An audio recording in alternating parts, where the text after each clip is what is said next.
এদেরকে ঘুগনি রান্না করে দেখাবো। আমি মটরটাকে 3টে সিটি দিয়ে নিয়েছি, একদমই গলে গেছে দেখো, ছোলা আর মটর একসঙ্গে। আর আমি একটা গোটা আলু এর মধ্যে দিয়ে দিয়েছি ছাড়িয়ে, মানে সেদ্ধ করে নিলাম।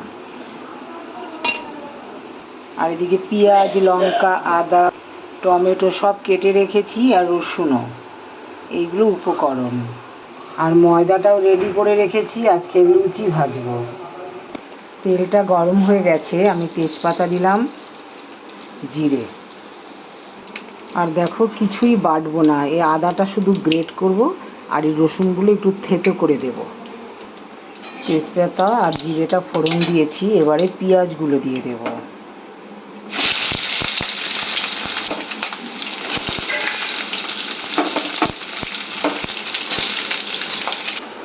আদাটা গ্রেটারের সাথে গ্রেট করব, আর আদাটা থেতো করব। এবারে রসুনটা দিয়ে দিলাম, থেতো করে দিলাম।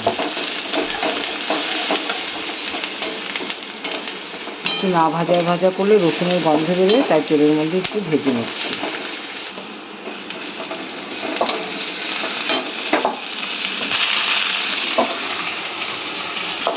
একটু জল দিয়ে ধুয়ে দিয়ে দিলাম। এবারে হলুদ, লবণও দিলাম। এবারে ভালো করে নাড়াচাড়া করবো। আর দেখো আমি চিনিটা নিভিয়ে রেখেছি, মানে বন্ধ করে রেখেছি, নইলে তো আওয়াজ ভীষণ জোরে হয়, কিছুই বলতে পারি না, ওই জন্য চিনিটা বন্ধ করে নিয়েছি। মাঝে মাঝে চালাচ্ছি, ভালো করে ভেজে নিচ্ছি, মানে কষিয়ে নিচ্ছি। এবারে সেদ্ধ করে রাখা মটরগুলো সব দিয়ে দেবো।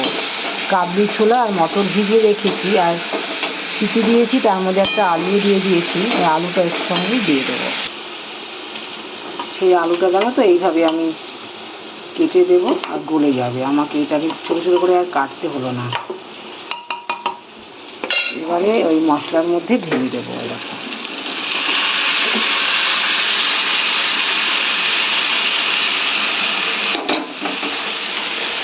এবার ভালো করে নাড়াচাড়া দেবো, হয়ে যাবে একটু ফুটলেই। কেন বলো তো, আমি আগে থেকে তো 3টে 4টে সিটি দিয়ে রেখেছি, গলে গেছে, এগুলো সব গলে গেছে, অথচ গোটা গোটা রয়েছে। যেমন গলে গেছে, আবার দেখো গোটা গোটাও রয়েছে, খেতে অসাধারণ লাগবে। এইভাবে আমি ঘুগনি রান্না করি। এবারে কুকারটা ধুয়েও ভালো করে দিয়ে দিচ্ছি জলটা, আর লাগবে না এতটা জল দিলে। আর একটু জল জল না হলে আবার ঘুগনিটা ভালো লাগে না। দেখেছো বন্ধুরা, আমি কিন্তু কোনো মশলা দিলাম না এর মধ্যে, এইভাবে রান্না করে নিচ্ছি আর কি। আর এর মধ্যে একটু নামানোর আগে একটু ধনে পাতা দেবো, ব্যাস। এর মধ্যে কোনো গরম মশলাও দেবো না, কিচ্ছু না।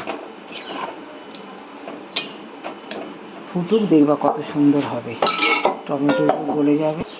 তবু একটু কাশ্মীরি লঙ্কার গুঁড়োটা দিয়ে দিলাম। এই যে কাশ্মীরি লঙ্কার গুঁড়োটা দিয়ে দিলাম।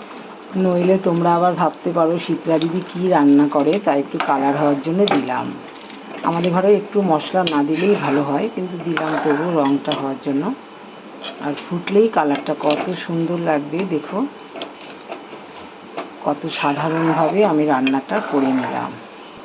আলু টালু কোনো কিছুই ভাজতে হলো না, একদম সেদ্ধ করে নিয়ে আমি ঘুগনিটা করে নিলাম। যতটাই ফুটবে ততটাই কালারটা সুন্দর হবে। আর এইভাবে করে নিয়েছি।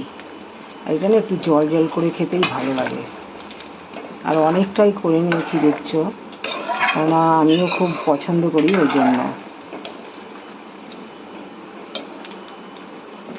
তাহলে লুচি আর বানাবো না, পরোটাই, তোমাদের দাদাভাই বলছে ঘুগনির সঙ্গে পরোটাই ভালো লাগবে। ময়দা আর আটার মিশ্রণে আমি বানাচ্ছি। আগে সেঁকে নিয়ে তারপর তেল দিচ্ছি। তাহলে এটুকুই, আর দেখালাম না, তোমরা তো জানোই কীভাবে করতে হয়। বেশি দেখালে বলবা অনেক বড় হয়ে যাবে ভিডিও, ওই জন্য দেখালাম না। আর দেখো ঘুগনিটাও কত সুন্দর হয়ে গেছে। তাহলে এটুকুই, বাইরেটা গোটা গোটা অথচ গলে গেছে, কতটাই সুন্দর হয়েছে।